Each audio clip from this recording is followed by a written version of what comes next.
Hello everyone, yes, it's me, MrSneakyy, and we are at the end of season. So guess what? We're going to go over the season rewards. We're going to showcase what you need to do to get the different types of rewards in the game, as well as obviously showcase all of these juicy rewards and what you could be doing with those hard-earned crystals. So with all that said, stay tuned for today's video. Hello, yes, smash like, comment, and subscribe, guys, for more videos. Me, MrSneakyy, an official Common Dragons content creator, and we're here. We're at the end of the season. If you look at the progress menu, we've claimed everything. The covenantal offerings are here again. So why not go over the season rewards, because we've already migrated, as you guys know, in a previous video, and this is where a lot of people are at, and they're probably wondering how to get the different types of rewards. So the way the reward system basically works in this game is depending on basically what you have earned.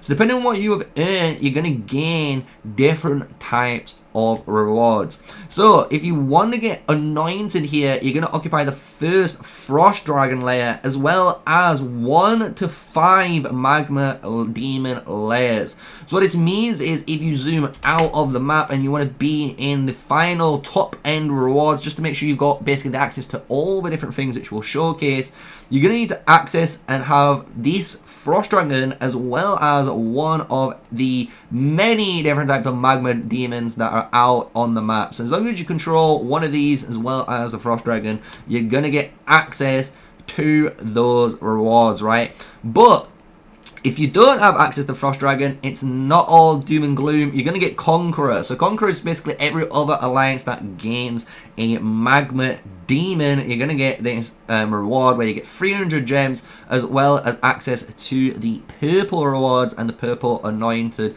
Conqueror artifacts, which we'll showcase in a moment. And then the sacred hall of basically level 16 or higher. If you just start and you're not in any alliance, you're always going to get endurance, don't worry. So we're going to mainly look at these two top ones, because these are where everyone is basically going to be in the rewards when you're looking at it. And if you click on the next tab here, you're going to see now being brand new limited, as well as the common store for your crystals. And you're going to get these crystals basically at the start of the next season. And if you're wondering how you earn these crystals, it's pretty simple.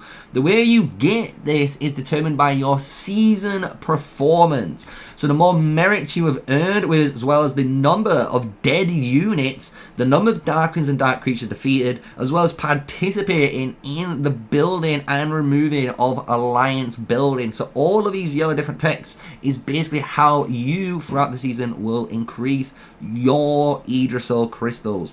So as you can see here, you only get access to 1 unlimited, as well as then as many of the commented as you want. So this is where it's important, because when we go into here, you can see we've got 3-star, yes, 3-star war pet talents.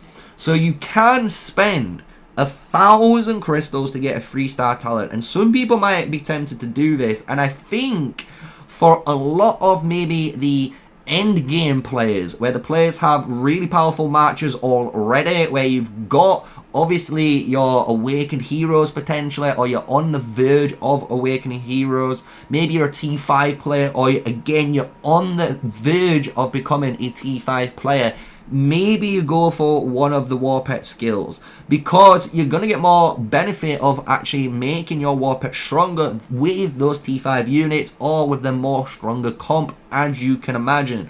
So what would you pick out of here, MrSneakyy, is probably what you are wondering. So straight away, I would be getting Split Ice Core for one of mine.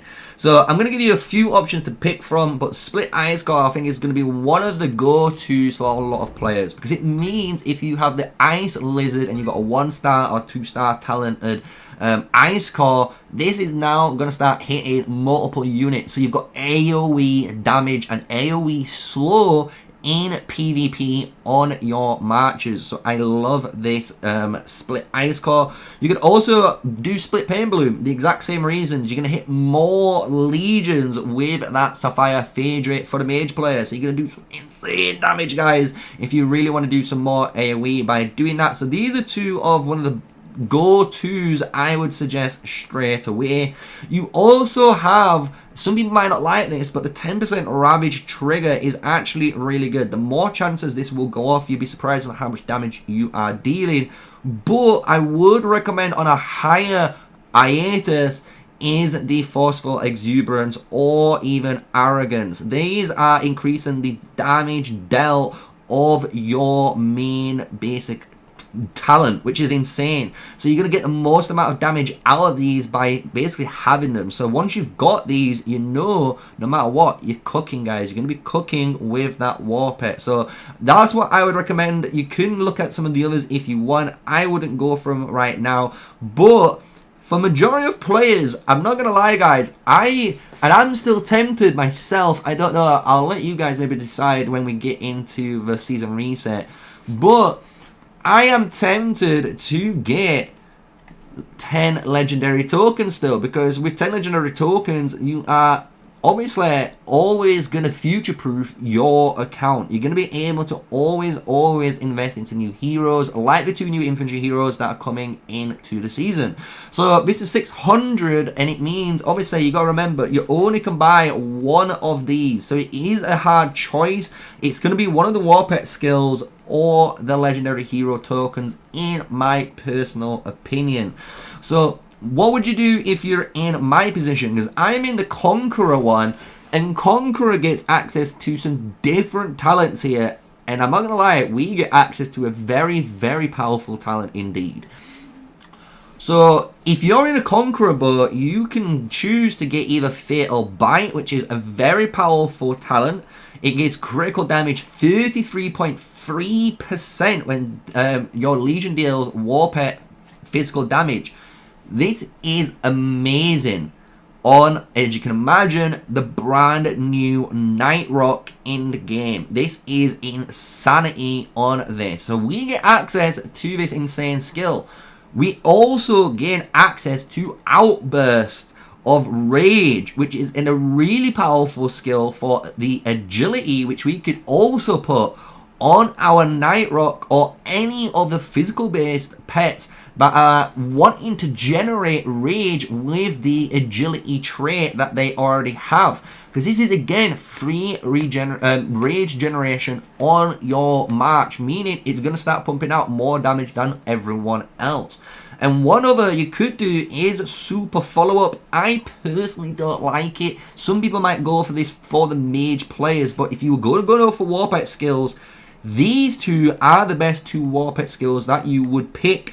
You could choose Magic Pulse or something like Elemental Harmony. I personally wouldn't. These are the best 2, and then this is the close 3rd choice. So it's up to you if you want to pick one of these instead of the 5 legendary hero tokens, which I would argue is better, getting a 3-star talent over just 5 legendary hero tokens. So it's up to you if you want to go for that. It is your choice. I might decide it. We'll see in the season reset. I'm keeping that a surprise for you, but obviously when you get into this area, it's going to be the same for you guys in the enduring, but it costs a lot more because obviously you basically shouldn't have really done much, so you should only get one of these things. If it were me, I would just get probably either the legendary hero tokens, because you need to work on it, maybe, who knows. So that is the limited choice. So you can choose one of these guys. Again, this is all the rewards that you can pick from.